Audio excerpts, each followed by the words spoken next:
Hi. Kerala nurse నిమిషప్రియకు భారీ ఊరట లభించింది. ఆమె ఉరిశిక్షను యెమెన్ ప్రభుత్వం వాయిదా వేసింది. దీంతో అందరూ ఊపిరి పీల్చుకున్నారు. ఓవైపు భారత ప్రభుత్వం, మరోవైపు కుటుంబ సభ్యులు నిమిషప్రియను కాపాడేందుకు నిరంతరం శ్రమించారు. మరోవైపు కేరళకు చెందిన ఓ ముస్లిం మత పెద్ద జోక్యంతోనే నిమిషప్రియ ఉరిశిక్ష వాయిదా పడిందని సమాచారం. అయితే తానే నిమిషప్రియను కాపాడానని కేఏ పాల్ ప్రకటించుకున్నారు. మరి నిమిషప్రియను కాపాడిందెవరు? చివరి నిమిషంలో ఏం జరిగింది?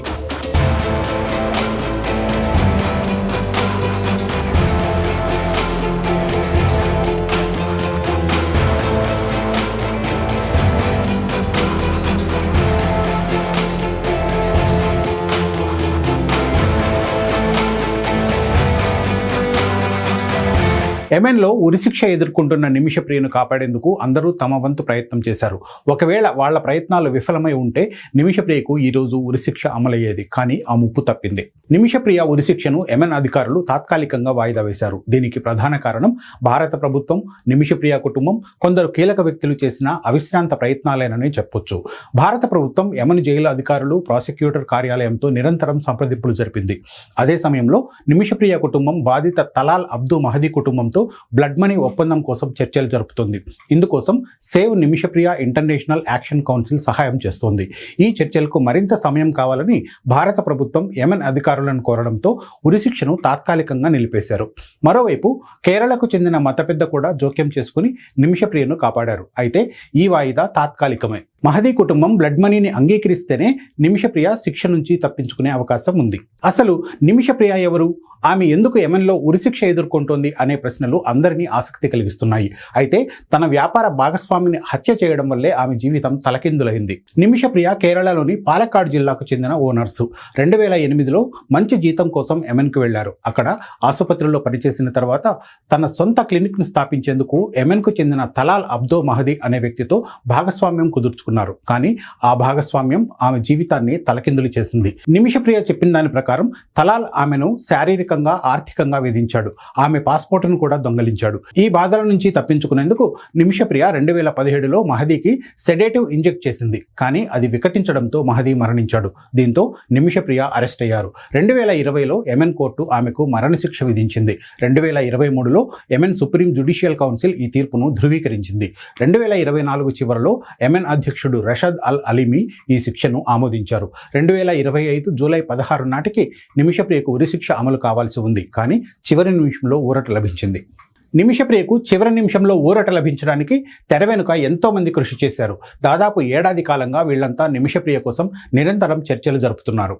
నిమిషప్రియను ఎలాగైనా సురక్షితంగా దేశానికి తీసుకురావాలని భారత ప్రభుత్వం తీవ్రంగా కృషి చేస్తోంది. యెమెన్తో మన దేశానికి అధికారిక దౌత్య సంబంధాలు లేనప్పటికీ భారత విదేశాంగ శాఖ యెమెన్ అధికారులతో సంప్రదింపులు జరిపింది. సుప్రీంకోర్టులో జరిగిన విచారణలో భారత ప్రభుత్వం ఇది చాలా సంక్లిష్టమైన సమస్య అని చెప్పినప్పటికీ చివరి నిమిషంలో ఉరిశిక్షను వాయిదా వేయడంలో విజయం సాధించింది. మరోవైపు నిమిషప్రియ తల్లి ప్రేమకుమారి 2024 నుంచి యెమెన్లోనే ఉంటూ తలాల్ కుటుంబంతో బ్లడ్ మనీ చర్చలు జరుపుతోంది. ఆమె ధైర్యం, అంకితభావం ఈ కేసుకు పెద్ద బలం.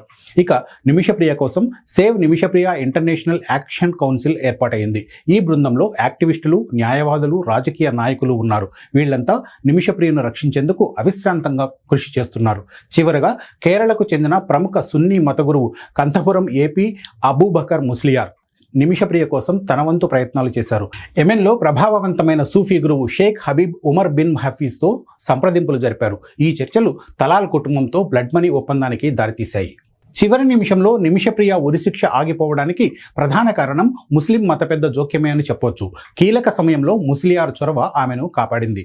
కంథపురం ఏబీ అబూబకర్ ముస్లియార్. ఈయన్ను భారతదేశ గ్రాండ్ ముఫ్తీగా పిలుస్తుంటారు. ఈయన ప్రముఖ సున్నీ నాయకుడు. నిమిషప్రియ కుటుంబ సభ్యులు ఆయన్ను సంప్రదించి జోక్యం చేసుకోవాలని కోరారు. దీంతో ఆయన యెమెన్లోని తన సంబంధాలను ఉపయోగించి సూఫీ గురువు షేక్ హబీబ్ ఉమర్ బిన్ హఫీజ్తో మాట్లాడారు. ఈయన మహదీ కుటుంబంతో, అలాగే యెమెన్ షరియా కౌన్సిల్ సభ్యులతో చర్చలు జరిపారు. మహదీ సొంతూరు ధమర్లో ఈ చర్చలు మంగళవారం జరిగాయి. ఇందులో బ్లడ్ మనీ ఒప్పందం గురించి చర్చించారు. దీనిపై తుది ఒప్పందానికి రావాల్సి ఉంది. కంఠపురం జోక్యం వల్లే ఈ చర్చలు ముందుకు సాగాయని, ఉరిశిక్ష వాయిదా పడడానికి ఇది ఒక పెద్ద కారణమని చెప్పొచ్చు. అయితే నిమిషప్రియకు ఉరిశిక్ష వాయిదా పడడానికి తానే కారణమని కేఏపాల్ ప్రకటించారు.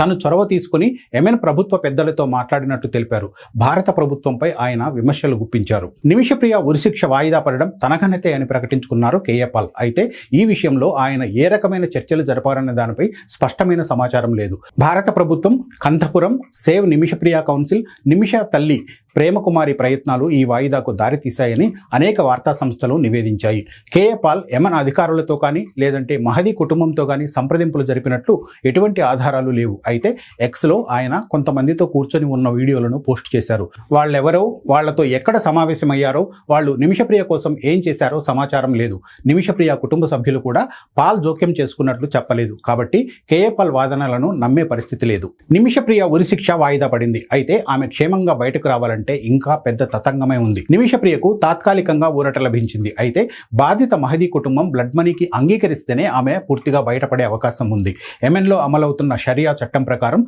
బ్లడ్ మనీ తీసుకుని క్షమించే సాంప్రదాయం ఉంది. ఈ మేరకు ఒప్పందం కుదిరితే నిమిషప్రియ శిక్షను రద్దు చేయవచ్చు లేదా తగ్గించవచ్చు. నిమిషప్రియ కుటుంబం మహదీ కుటుంబానికి సుమారు 8,60,00,000 రూపాయలు బ్లడ్ మనీగా ఆఫర్ చేసింది. అయితే దాదాపు 13 కోట్ల వరకు మహదీ కుటుంబం డిమాండ్ చేసినట్లు సమాచారం. ఇందుకోసమే తమకు కాస్త సమయం కావాలని నిమిషప్రియ కుటుంబం అభ్యర్థించినట్లు తెలుస్తోంది.